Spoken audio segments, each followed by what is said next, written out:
నేను ఈ సందర్భంగా ఒకటి అడుగుతున్నాను చంద్రబాబు నాయుడు గారిని, భారత కమ్యూనిస్ట్ పార్టీగా ప్రజలకి కావాల్సిన పెన్షన్లు లేని పరిస్థితుల్లో మీరు ఉన్నప్పుడు అప్పులు చేస్తామని చెప్పే పరిస్థితుల్లో 1950 కోట్లు పెట్టి మీ మంత్రివర్గంలో మనం చేసింది ఏంటి? రామారావు బొమ్మ పెడతారా? ఎవడబ్బ సొత్తది? ప్రజలు ట్యాక్స్ రూపంలో కట్టే డబ్బులు అవి.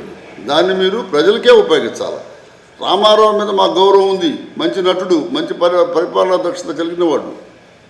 కానీ ఆయన ఏం బొమ్మ పెట్టమని అడగలేదే. ఆయన పదవిలో చూసేసింది నువ్వే. ఇవాళ నువ్వు ఎన్ని పాపాలు చేసినా ఈ రాష్ట్ర ప్రజలు, నువ్వు చేసిన ఎన్ని చేసినా కూడా, ఎన్ని ప్రాజెక్టులు పెట్టినా, ఎన్ని బొమ్మలు పెట్టినా రాష్ట్ర ప్రజలు నిన్ను రామారావు నువ్వు చేసిన దాన్ని మోసం అనేది ఎవరు మర్చిపోరు. ప్రజల డబ్బులతో పెట్టడానికి మీకు ఎవరు అధికారం లేదు, రామారావు అడగలేదు. కాబట్టి ఇది కూడా కేంద్ర రాష్ట్ర కుటుంబ ప్రభుత్వం ఆలోచించాలా. ప్రతిదానికి ప్రశ్నిస్తానని చెప్పిన పవన్ కళ్యాణ్ గొంతు మోగపోయింది, ప్రశ్నించడం మానేశాడు.